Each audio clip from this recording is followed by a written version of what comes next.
Bueno, en virtud del tiempo vamos a dar inicio a esta webinar eh, que fue organizada por el Comité de Epidemiología y Prevención de la Federación Argentina de Cardiología y que tiene el gusto de tener un gran disertante y un panel de lujo. Voy a presentar al disertante, que es el doctor Nicolás Rena, vicepresidente primero de la Sociedad Argentina de Hipertensión Arterial, expresidente del Consejo de Hipertensión Arterial de la Federación Argentina de Cardiología, es secretario de posgrado de la Facultad de Ciencias Médicas de la Universidad de Cuyo y jefe de la Unidad de Hipertensión Arterial del Hospital Español de Mendoza. Muchas gracias, Nicolás, por estar con nosotros y darnos este espacio y este tiempo para compartir.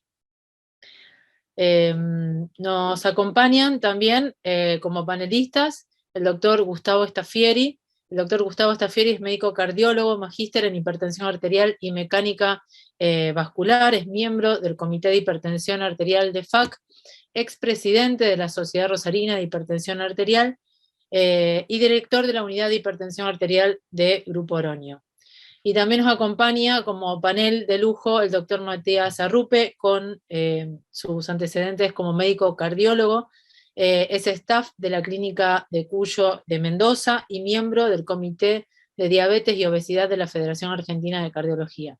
Desde ya les agradezco a todos por estar acá, a los asistentes por tomarse este tiempo para disfrutar de esta charla, y que está orientada justamente a prevención cardiovascular, más precisamente semaglutide en este área, rompiendo con nuevos paradigmas en cardiometabolismo. Así que, bueno, sin más, te doy paso, Nicolás, para que puedas compartirnos tu presentación.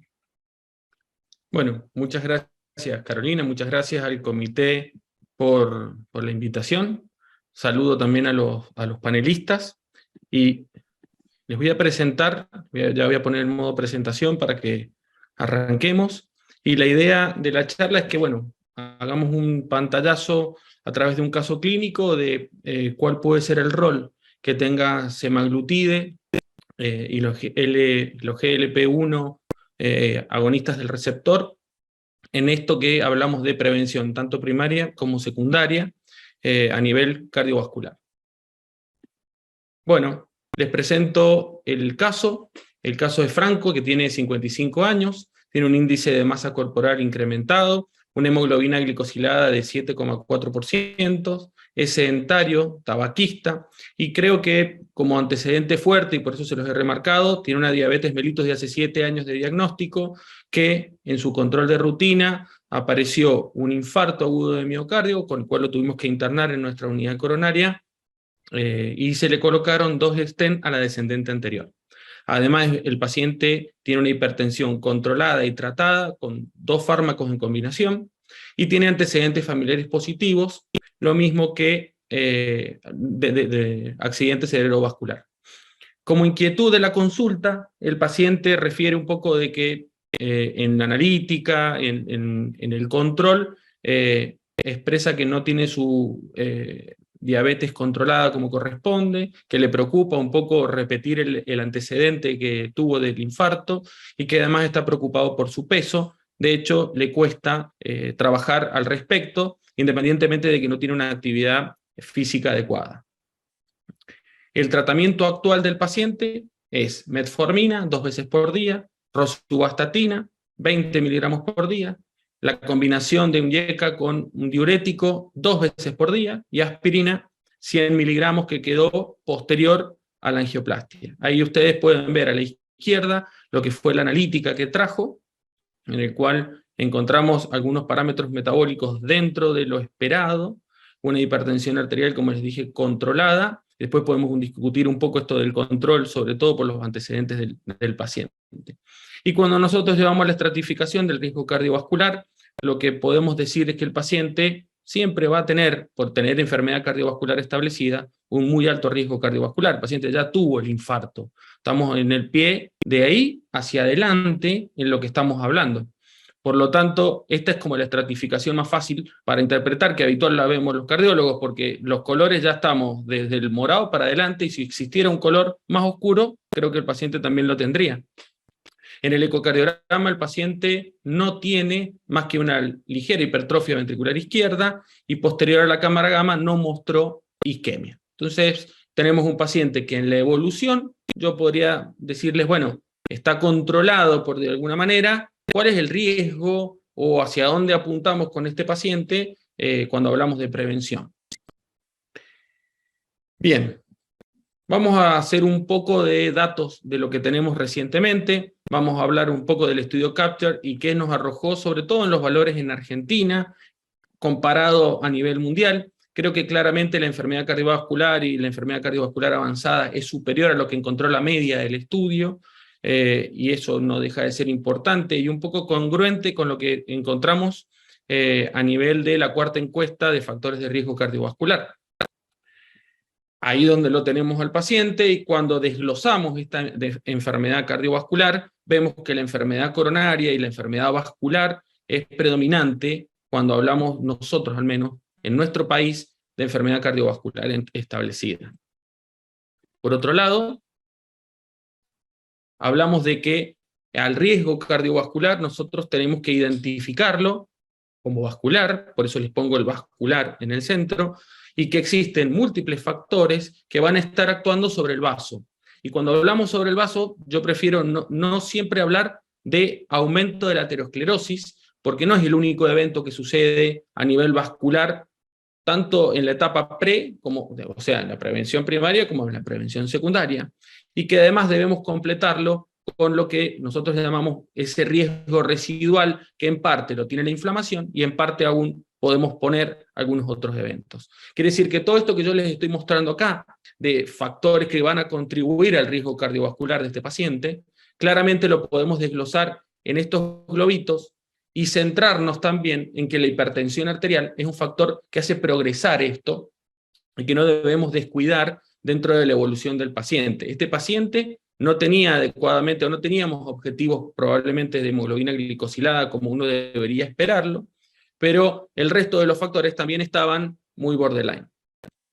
Y cuando nosotros hablamos de acumular factores de riesgo cardiovascular, tenemos que tener en cuenta en este exceso de mortalidad que nos dan los factores de riesgo cardiovascular, que cuando el paciente tiene 4 o 5 factores de riesgo cardiovascular, nadie discute que el paciente tiene mayor riesgo, tanto de infarto como de muerte. Podemos decir que en los que no tienen factores de riesgo cardiovascular, en los que tienen uno, nos plegamos un poco la curva y la edad suele ser un factor importante. Sin embargo, acá estamos hablando de que a cualquier edad el paciente tiene un riesgo cardiovascular incrementado.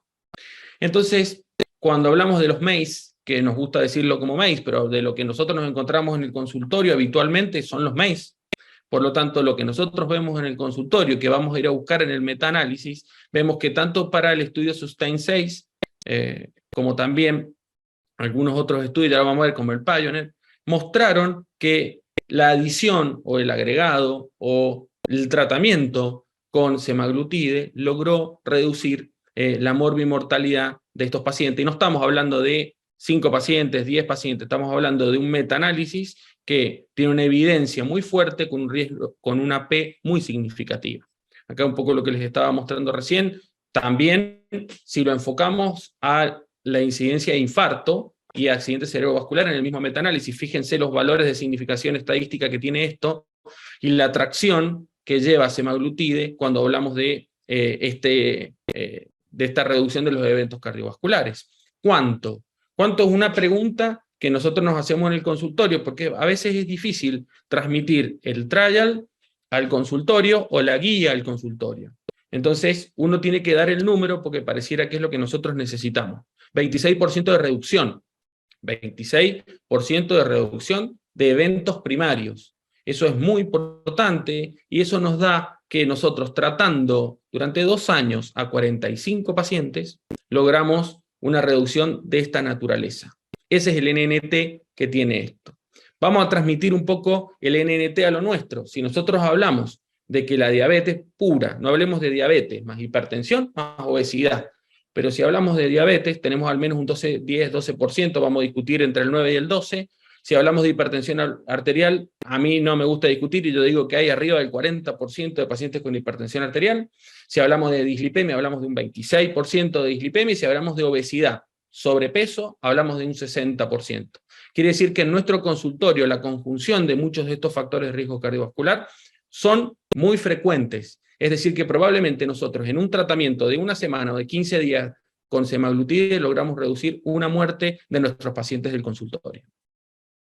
Y también una cosa importante y que suele ser redundante también en la consulta, en la indicación, es si los eventos cardiovasculares reducidos son o no dependientes de dosis, y acá les puedo mostrar claramente que no importa si el paciente estuvo tratado con 0,5 o con 1 miligramo de semaglutide, la reducción del evento se ve claramente con la adición de semaglutide. Por supuesto, vamos a tener esa reducción un poco mayor, aunque no es significativo con 1 miligramo, pero claramente la reducción, independientemente de la dosis, se conserva. Es un beneficio cardiovascular independiente de la dosis. Y acá, cuando hablamos de la tracción del MACE, yo les marco que el ACV no fatal en estos eventos cardiovasculares fue significativo, y también se los traigo a colación porque después me va a gustar hablar un poquito de hipertensión arterial y sobre el riesgo de la hipertensión arterial, y es por eso que se los marqué de una manera más significativa. Pero sin lugar a dudas, creo yo que ustedes pónganse a pensar cuántos fármacos o cuántas medidas de las que nosotros tomamos reducen de esta magnitud la revascularización, o sea, prevención secundaria. Fíjense que sin lugar a dudas es uno de los pivot más importantes que está a favor del tratamiento de semaglutide. La reducción del MACE se la lleva en gran medida el MACE por revascularización. Y fíjense que claramente este fármaco es capaz de impedir o modificar, si quieren ustedes, la evolución de ese vaso del paciente diabético que ya tuvo un evento cardiovascular. Y por otro lado, si vamos a un poco de reducción de la presión arterial en estos pacientes, ¿cuánto de la reducción de la presión arterial podemos asimilarla al riesgo cardiovascular? Fíjense que desde enfermedad coronaria hasta insuficiencia cardíaca, no así lo renal, claramente tuvo una asociación con la presión arterial sistólica, la reducción de la presión arterial sistólica. Y que si ustedes han visto las últimas publicaciones, los competidores directos de semaglutide mostraron que sus efectos son independientes de la presión arterial. Y esto no deja de ser importante porque nuestros pacientes, que son factores de riesgo cardiometabólicos, reducir la presión arterial y que esto tenga efecto sobre la prevención cardiovascular es fundamental. Por otro lado, fíjense que cuando vamos a los distintos sustain que fueron pasando en comparación, tanto con monoterapia como DDP4, como agregado de insulina versus dulaglutida, cualquiera sea, fíjense que yo les marqué, porque me parece significativo, como semaglutide comparado con placebo, con el agregado no de insulina, reduzco la presión arterial en 7 milímetros de mercurio. Estamos hablando de sistólica. Lo mismo que cuando nos comparamos con otra droga similar. Hay una reducción muy significativa del valor de la presión arterial. Y esta reducción de la presión arterial fue significativo en 4 de los 7 estudios que nosotros estamos hablando. Esto nos habla de que estamos controlando de una manera integral, para usar una palabra que después vamos a tener que corregir, los factores de riesgo cardiovascular ante el agregado de semaglutide. Y acá les muestro cómo los cambios de presión arterial en los pacientes de alto riesgo cardiovascular se conllevan, se asocian también con cambios a nivel del peso corporal, y así, si bien reduzco la hemoglobina glicosilada, creo que el tratamiento integral va más apuntado a los factores de riesgo cardiovascular que mostraron una gran reducción de tanto del peso corporal como de la presión arterial sistólica. Entonces, podemos decir que el estímulo que tiene este fármaco sobre el receptor de GLP-1 va a actuar a nivel de la hemoglobina glicosilada, va a actuar a nivel del peso corporal, va a actuar a nivel de la presión arterial sistólica, y todo esto tiene un efecto claramente directo sobre la aterosclerosis y, por supuesto, sobre quien alimenta la aterosclerosis, que es el metabolismo de los lípidos. Pero a mí, por otro lado, me gusta asociar que nos está quedando un factor que a veces lo hablamos un poco menos, y ahora vamos a hablar 2 segunditos de él, que es la inflamación vascular. también la inflamación vascular va a actuar sobre la progresión de la aterosclerosis, y que probablemente esto sea uno de los factores que no estamos del todo acostumbrados a evaluar, a tratar y a intentar reducir. Y por lo tanto, por ahí en el tratamiento integral de la patología, nos ocupamos de la presión y del colesterol, a veces un poquito menos del peso corporal, y esto conlleva a que la aterosclerosis siga evolucionando a un paso claramente más reducido, a un paso claramente más lento, pero sin embargo, cuando nos ocupamos de la inflamación, la aterosclerosis se reduce significativamente. Vuelvo a discutir un poco algunos papers del doctor Libby, que dice se frena completamente, habría que ver si es el completamente, pero claramente la velocidad de evolución de una y de otra es claramente significativo. Y por otro lado, perdonen, me equivoqué, habría que buscar si además de esto el receptor GLP-1 no está actuando sobre otro factor muy importante, llámese trombosis, llámese estrés de la pared, llámese hemodinamia de los pacientes, que ambos van a intentar actuar sobre el riesgo cardiovascular, y la acción del fármaco reduce claramente este riesgo. Entonces, una forma de expresarnos en este sentido es qué efecto directo va a tener el agonismo o el estímulo del receptor GLP-1 sobre a nivel vascular. Directamente actúa sobre el endotelio. Hay papers relacionados a que mejora la función endotelial y además una mejor biodisponibilidad del óxido nítrico. Si ya tenemos más óxido nítrico, muchas de las cosas que van a suceder a nivel de la pared vascular, a nivel del endotelio, cuando hablo de pared voy al músculo fundamentalmente, va a estar mejorado. Ustedes saben que el óxido nítrico es un facilitador de un montón de situaciones. Los monocitos van a estar claramente disminuidos, menos docking de la pared, menos incorporación al subendotelio y menos activación. Y hay un paper no muy reciente que inclusive habla de que ese receptor scavenger que tienen los macrófagos, que van a estar a nivel subendotelial, ese toll-like, que es el receptor que incorpora el lípido inicialmente y lo oxida, también se vería disminuido cuando nosotros aportamos más GLP-1 al sistema, a la pared. Y por otro lado, va a tener algunos efectos indirectos que son los que nosotros vamos a encontrar en el consultorio. ¿Cuáles van a ser? Reducción de la presión arterial, reducción del peso corporal y reducción de la hemoglobina glicosilada.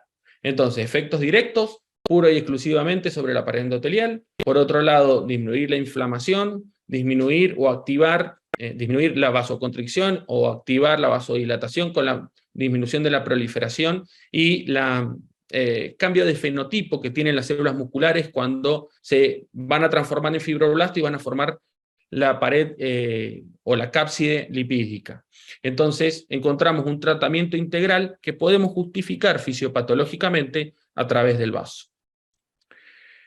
Entonces, ¿cuál es el efecto que yo les decía fundamental, fundacional sobre la función endotelial? Acá lo pueden ver, que cuando infundimos GLP-1 y hacemos el flujo a nivel del antebrazo, claramente el flujo aumenta posterior a la incorporación de GLP-1, con una respuesta inicial o con una respuesta análoga a lo que sucede cuando incorporamos acetilcolina.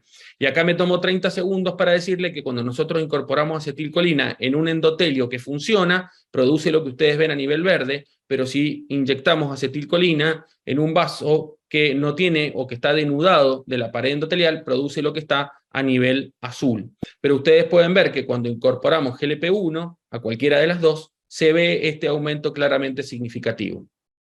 Entonces, podemos decir que claramente la aterosclerosis va a ser una enfermedad inflamatoria que tiene una respuesta tanto de retención lipoproteica como así también de progresión de la placa, y que probablemente si yo pudiera actuar sobre esto como un factor plus a lo que estamos hablando, muy probablemente podemos reducir la enfermedad cardiovascular. Y acá les muestro un poquito de la evidencia que yo les estoy diciendo.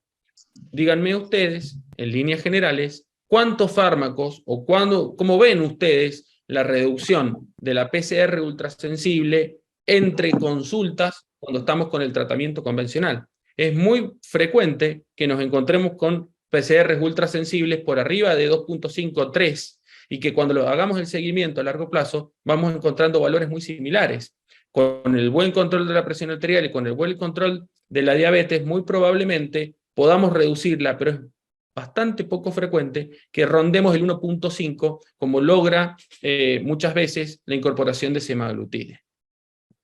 Entonces, integralmente, yo les podría decir que de los 3 pivots indirectos que yo les dije recién, podemos sumar el cuarto, que es al menos ver que los marcadores indirectos de inflamación sistémica leve, muy claramente determinado a la aterosclerosis, se reduce significativamente cuando nosotros incorporamos GLP-1, o en este caso la semaglutide, que va a aumentar la vida media, y esto se ve bien significativo y casi diferencial al tratamiento con otros fármacos que van a actuar o que son muy protectores a nivel cardiovascular y sobre todo en sujetos con diabetes tipo 2, cuando se compiten cabeza a cabeza. Fíjense, reducciones del 28, 25, ¿sí? Acá en este caso está al revés, 37 y 18, se ve claramente que, sobre todo en los estudios Pioneer, donde más se me guió esto, claramente la reducción es significativa, evidente y profunda. Entonces, yo les podría hacer un pequeño resumen para no traerle 40 tablas con curvas, con reducción de curvas, con P de 0.001. Este gráfico creo que a ustedes les da una idea general de qué es lo que estamos haciendo cuando agregamos semaglutide a un paciente. Por un lado, tenemos una clara cardioprotección, demostrada sobre todo en los estudios SUSTAIN, también en los estudios Pioneer, con una reducción probablemente de la presión arterial, una reducción del peso corporal, una reducción de la inflamación sistémica, con cambios claramente determinados a nivel postprandial, a nivel intestinal y también a nivel pancreático, que eso le permite cambiar el metabolismo de la glucosa y reducir o hacer cambios significativos en la glucemia, como así también cambios a través de la natriuresis y la diuresis, también un poco adjudicado a esto de la presión arterial a nivel renal. Entonces, vamos a decir que a nivel cardíaco va a disminuir la inflamación, va a mejorar el metabolismo de la célula miocárdica, va a haber menos lesión por isquemia, va a aumentar la función del ventrículo izquierdo y como un efecto, véase para un lado, véase para el otro, tiene un efecto de aumento de la frecuencia cardíaca. Y a nivel metabólico, todas estas funciones y a nivel vascular se van a ver mejoradas a favor de la aterosclerosis.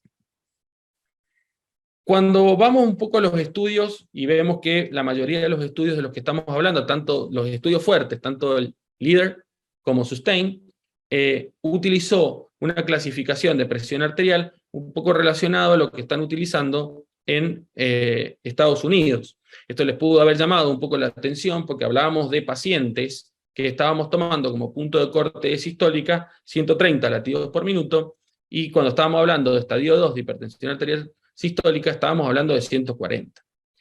Ustedes pueden ver que en 9.000 pacientes había un porcentaje de pacientes con hipertensión arterial bastante significativo. Estamos hablando de pacientes del 30 y el 40%. Y que cuando analizamos los datos, ustedes pueden ver, voy a poner toda la tabla completa, que el MACE cardiovascular, para el estudio, fundamentalmente para el estudio LEADER, fíjense cómo en los pacientes que tenían diagnóstico de hipertensión arterial, ya sea en estadio 1 o en estadio 2, se mostró a favor de la protección cardiovascular y de la reducción de los eventos cardiovasculares, y por supuesto, tanto en el total para el LEADER, a nivel de nefropatía como también del MACE, hay una reducción significativa de los eventos cardiovasculares y renales. Y esto tiene una expresión, por decirlo de alguna manera, que no es igual tanto para la sistólica como para la diastólica. Recuerden que cuando por ahí hablamos de hipertensión arterial diastólica, que los muestro en un ratito, el efecto de estos nuevos fármacos es muchísimo menor, y es bastante entendible que así sea, pero fíjense que la reducción del hazard ratio se profundiza, ¿sí?, sobre todo en los pacientes que tienen estadio 1 y estadio 2. Estamos hablando de que los pacientes que son hipertensos, además, ustedes pueden ver que tienen un beneficio adicional, así tenían la presión elevada o normal. Y siempre recuerden que esta elevación persiste posterior y que nosotros utilizamos una clasificación que es un poquito más hacia adelante.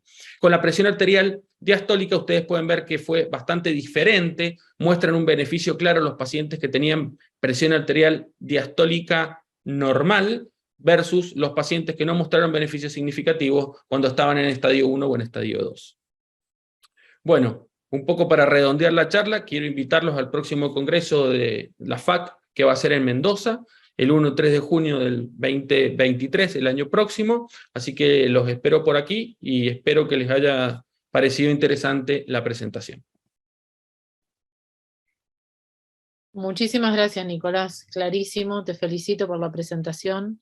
La verdad es que es esclarecedor ver cómo mostraste, ¿no?, los efectos positivos de los agonistas GLP-1 sobre un montón de áreas que nosotros muchas veces a los cardiólogos incluso se escapa evaluar, que es el riesgo o la lesión microvascular, el peso, el perímetro de cintura. Muchas veces en la vorágine del consultorio pasa de una consulta a otra y los tiempos a veces nos apremian. Quiero dar paso a los panelistas para que puedan hacer sus preguntas y quiero aclarar que el público en general puede hacer las preguntas a través del chat, así se las podemos transmitir al doctor Rena para que nos clarifique cualquier duda. Si te parece, Gustavo, si quieres comenzar. Bueno, en primer lugar, felicitaciones, Nicolás, realmente como siempre sumamente claras tus disertaciones. Dejaste muy en claro qué beneficios teníamos en estos pacientes. Mi pregunta era, para los que hacemos consultorio y en la práctica diaria, en pacientes con factores de riesgo, pero en prevención primaria, ¿cuál sería, en pocas palabras, el paciente que nosotros tenemos que pensar, decir, bueno, qué características tiene que tener el paciente para decir, este paciente se va a beneficiar con el uso de semaglutide en pacientes en prevención primaria?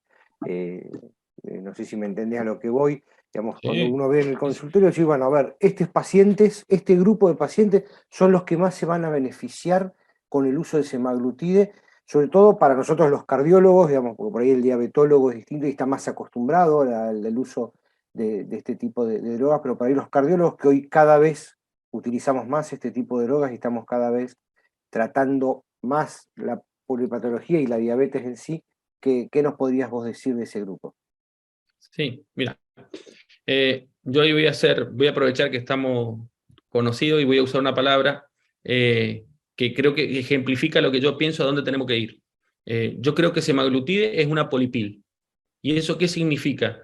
Que yo puedo evaluar, tratar adecuadamente a los pacientes que tienen estos factores de riesgo cardiovascular en forma incrementada y que muchas veces necesito para eso 3 o 4 fármacos, y son esos pacientes que son obesos con sobrepeso, pacientes que pueden tener el diagnóstico de diabetes o que están en ese estadio intermedio que no voy a discutir con los diabetólogos de si es insulinoresistencia, si es una prediabetes, o una intolerancia oral a la glucosa. Yo creo esos pacientes metabólicos claramente expuestos, que además tienen dislipemia y que además son sedentarios.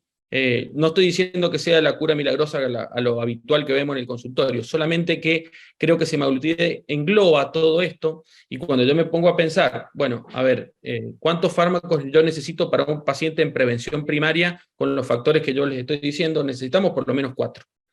Probablemente esos 4, sacando la aspirina que podemos discutir al respecto si es o no es, sacando esos 4, yo creo que si bien no tiene la potencia, yo puedo tener el control a largo plazo y a corto plazo de estos factores de riesgo cardiovascular. No sé si fui claro con sí. Sí. Sí. Por eso, no solo apuntarlo al paciente diabético, sino tratar de llegar antes al coso. Ese creo que es el concepto que uno quería. Sí, perdón, puedo hacer una acotación ahí. Yo creo que más que nada es por una cuestión de aprobaciones de ANMAT, porque semaglutide hoy por hoy está aprobado para el paciente diabético y no en obesidad, pero extrapolando la información de los estudios SCALE o del programa SCALE, donde se utilizó otro agonista GLP-1 en una serie de estudios, en el caso de prediabetes y obesidad, fue claramente importantísima la reducción de un 80% en la evolución a diabetes de esos pacientes. Entonces, si bien estamos hablando de otra droga, que es su primo hermano. Creo que falta muy poco tiempo para que nuevos estudios, como el estudio SELECT, que está corriendo en pacientes con obesidad sin diabetes, nos pueda dar más información acerca de la utilidad del semaglutide y de la aprobación, si Dios quiere, de esta droga para pacientes no diabéticos o para la utilidad en este área, ¿no? De prevención primaria de Sí. diabetes, inclusive. Yo lo que a veces intento de solapar, que es tal cual vos decís, porque inclusive uno lo ve que la progresión de diabetes en estos estudios también es importante, pero cambiar la palabra de que por tratar la obesidad estamos tratando algo cosmético, sino que estamos tratando el riesgo cardiovascular. Y creo que también va por ahí el enfoque de lo que tenemos que lograr. O sea, no es que se vea mejor, que me prenda, a todos nos gusta, está bárbaro, pero cuando uno se sienta acá y habla con el paciente, está hablando de lo que vos acabas de decir, de la reducción de eventos que se minimizan en el paciente obeso, lo minimiza el paciente y a veces el médico, cuando ve que tiene esto, un índice de masa corporal de 29, está ahí, tiene 7,4 está ahí. Creo que ahí es donde está el enfoque de semaglutide para estas cosas. Matías. Bueno, antes que nada, Nico, impresionante tu charla, como siempre. Y para ir inicialmente al caso clínico, menos mal que Franco acudió a la consulta, porque la verdad que no estaba para nada controlado, pobre Franco. Tenía 7,4 hemoglobina glicosilada, tenía 83 LDL. Anoté un par de cosas, pero tenía una insuficiencia renal estadio 2 y el RAC le daba alto, o sea que era un momento como para consultar. Eso por el caso clínico específicamente. Tengo un par de preguntas para vos y quería saber qué opinabas al respecto.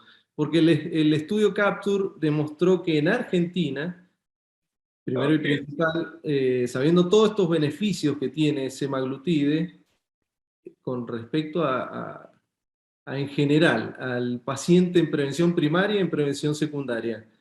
Pero en Argentina solamente 1 de cada 10 de los pacientes diabéticos está tratado con este tipo de drogas y quería saber tu opinión al respecto de, primero, por qué puede ser, más allá de lo económico, probablemente eso influye sustancialmente, y después qué podemos hacer, más allá de estas clases bueno, de generar, mover un poco el avispero con respecto a diabetes y los beneficios cardiovasculares que tienen estas drogas, a ver si podemos lograr un beneficio a nivel poblacional en nuestros pacientes, porque en definitiva es lo que buscamos con este tipo de iniciativas, me parece.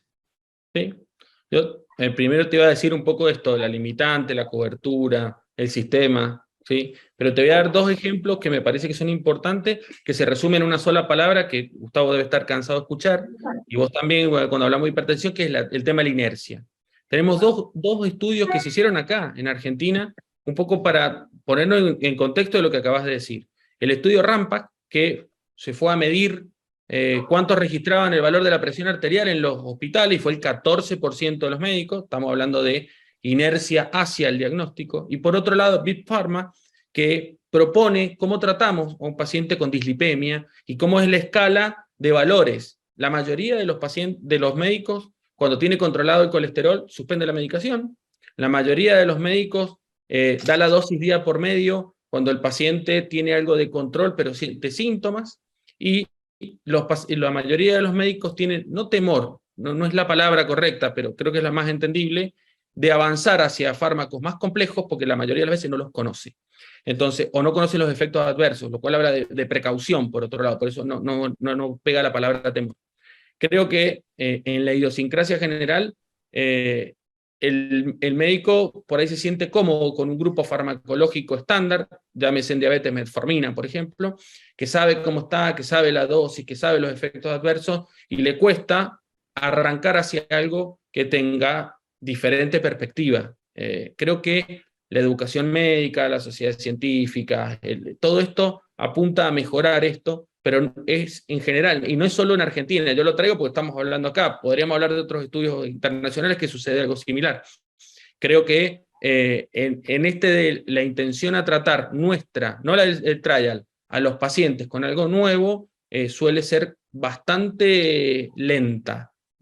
fíjense que ustedes cuando van a los programas remediar, el fármaco que sigue teniendo puede ser la metformina, pero cuando vos le preguntás al que diseña el estudio de remediar por qué sigue estando la metformina, contesta, ¿y por qué es lo que piden los médicos? Y cuando vas a los médicos vos le preguntás, ¿por qué recetas metformina? Y te dicen, ¿y por qué es lo que hay en el programa? Entonces creo que lo integral no es solo el costo, sino que tiene un complejo un poco más fino de tratamiento que involucra nuestro rol, las sociedades y también el ministerio. Perdón si le hice larga, me entusiasma. No, perfecto. Perfecto, y con respecto a eso y de la inercia, y si hablas de inercia, también podemos hablar de adherencia. Y en este caso, el semaglutide por ahí nos ayuda en la adherencia por la forma de dosificación. O sea, es una vez semanal, entonces por ahí el paciente se lo coloca una sola vez por semana, y la verdad es que para ellos es mucho más cómodo, ¿no? Sí, yo le iba a preguntar a ustedes, no sé si puedo, pero Sí, vamos por a cambiar el supuesto. rol. Sí. ¿Qué opinaban ustedes esto de la posología y la adherencia del paciente como el que estamos hablando respecto a esto? Si tuviéramos disponibilidad de vía oral, por ejemplo, de todos los días respecto a lo que tenemos, ¿qué opinan de la presentación esta de uno por mes, como puede llegar a salir, o uno cada 15 días, como está? No, a ver, creo que claramente, Nico, hay mucha evidencia de que estos pacientes que hablamos tanto en prevención primaria como en secundaria ya de por sí tienen una polifarmacia importante, y sabemos que a medida que vamos sumando medicamentos, la tasa de adherencia cae realmente mucho. Es menor. Entonces, es claro, es muy clara las curvas a medida que sumamos número de pastillas por día, y obviamente el poder lograr tener una medicación como la que vos planteás ahora, como ya, digamos, que controla muchos factores de riesgo y el beneficio que le otorga, siendo en una posología semanal o como decir, bueno, 15 días o al mes si es que sale, nos va a poder ayudar muchísimo en la adherencia, claramente. Para el paciente va a ser una gran solución, y la adherencia va a ser mucho mayor desde ya. No sé el resto qué opina. Nicolás, primero, bueno, felicitarte, brillante, si bien entré un poquito tarde por algunos problemitas, pero brillante disertación. Y yo creo, a esto que preguntabas, creo que la vía de administración subcutánea, al menos por mi experiencia con pocos pacientes, porque obviamente el costo es elevado, esto que decís de la polipil es fantástico, y la vía de abordaje subcutánea, para la mayoría están alucinados, una vez por semana, y qué sé yo, y más cuando a medida que van haciendo efecto, hasta le podés permitirte bajar la dosis de un antihipertensivo, así que yo creo que es fantástico, y me pasa que se lo daría a todos mis pacientes. Bien. Ahí justo había una pregunta del doctor Palomeque, que se refiere a un poco de la parte del costo, cuánto era la tasa de abandono de esta medicación, creo que por efectos secundarios. Yo no hice hincapié en los efectos secundarios porque básicamente quería mostrarles sobre todo los beneficios, pero si vamos a los efectos secundarios, el más frecuente fue este malestar digestivo, la náusea, que también fue muy bajo, no llegaba al 1%, y la tasa de abandono también fue muy baja. Creo que a eso apuntamos también un poco con el tema de la adherencia que ustedes decían. Es raro que tengamos una medicación que, si bien tiene la incomodidad del pinchazo, por decirlo de alguna manera, y que los cardiólogos por ahí no estamos acostumbrados a esto, vos le hablas a un diabetólogo y te dice, esto está genial, creo que eso también nos ayuda mucho, porque si vamos a fármacos convencionales por efectos adversos o por abandono, la metformina está también con mucho mayor, con síntomas digestivos que nos obligan a modificarla y no darla en dosis tan alta. Entonces creo que en competitividad, claramente semaglutide tiene un perfil de seguridad y de tratamiento muy importante. Si no me equivoco, Nicolás, en los estudios clínicos aleatorizados, la discontinuación, no hubo diferencias clínicamente significativas entre el grupo placebo y el grupo con semaglutide, así que si bien existen los efectos adversos, no es clínicamente significativa la diferencia entre los que abandonan unos y otros, y hay algunos que están con placebo y abandonan igual. Es una cuestión también de adherencia, ¿no? Tal cual. Y Nico, perdón, perdón, quería hacerte otro... Ah, sí, perdón, Matías. No, Gustavo, dale. No, de la práctica, digamos, diaria con tus pacientes, ¿cómo le titulás vos la dosis de semaglutide o cómo elegís vos la dosis de semaglutide en la práctica? ¿Empezás con dosis plenas, querés más despacio? ¿Cómo lo manejás en la práctica tuya? Yo creo que los estudios, eso lo vieron también en fase 2, y en fase A, en fase 2B. Claro. Creo que lo mejor es empezar con una dosis baja de 0,25 y comenzar la titulación. Nosotros somos los expertos en titulación con la insuficiencia cardíaca. Creo que eso es lo mejor, esperar estas 4 semanas de ver tolerancia, ver cómo está el paciente, el acostumbrarse. Ustedes saben que en la colocación de la jeringa, el paciente tiene que acostumbrarse al sistema, a limpiar la aguja inicialmente para eliminar lo poco inicial de aire que pueda tener. Creo que todo eso, esa curvita, son esas primeras 4 semanas, subir a 0,5, ver tolerancia. Como dijimos, ya con 0,5 estamos tranquilos de que los beneficios que mostraron los estudios ya los tenemos, tanto Sustain como Líder como Pioneer, en este caso Sustain. Pero ya con 0,5 ya tenemos reducción de los eventos cardiovasculares. Si después por necesidad necesitamos subirlo a 1 miligramo, creo que lo podemos hacer posterior a esto de las 4 semanas. Y si tenemos necesidad de hacerlo antes, porque necesitamos control, porque el paciente puede estar hiperglucémico, siempre recordar que necesitamos esperar al menos 2 días para hacer la otra dosis y estar alejada de la próxima después a los 7. Podemos adelantar, sí, no hace falta hacerlo a la semana exacta, podemos adelantarnos un poquito, pero siempre después de esta, volver a respetar el esquema de las 7 semanas. Fantástico. Perfecto. Perdón, no sé si ya estamos en tiempo o no la hago. No, sí, Matías, sí. No, porque Bueno, está interesante, así que... Viste que ahora en Estocolmo se habló el último consenso, salió un borrador de la ADA con la Europea de Diabetes, en donde ponen a la obesidad como un pilar a tratar en el paciente diabético junto al riesgo cardiovascular y la enfermedad renal. Teniendo en cuenta el gran beneficio del semaglutide, que también lo vemos en el peso, nosotros podríamos inferir que estamos tratando antes que cualquier otra cosa la obesidad, antes de que se empiecen a desarrollar toda la sucesión de hechos que vienen después y que terminan en el infarto agudo de miocardio. Por lo tanto, quería saber si estabas de acuerdo con esto, me parece que todo va apuntando a que la obesidad es esa llamita que encendemos inicialmente como inflamación de bajo grado crónica que termina en donde ya saben, donde los vemos vos en la unidad coronaria y nosotros en el consultorio. Me parece que por ahí eso es lo que viene en tratamiento de enfermedad cardiovascular, básicamente tanto en prevención primaria y ni hablar en prevención secundaria. Sí, si uno hace historia de los estudios en diabetes, siempre recuerden que la diabetes iba apuntada a la reducción de la hemoglobina glicosilada por el alto valor que implica en el control y en los eventos. De ese centro de la hemoglobina, estudio matriz, el ACORD, en el cual empezó a pensarse ya inclusive en una curva J, hacía pensar de que se estaban quedando cortos, y los cardiólogos, hablábamos con los diabetólogos, de que la enfermedad vascular siempre avanzó.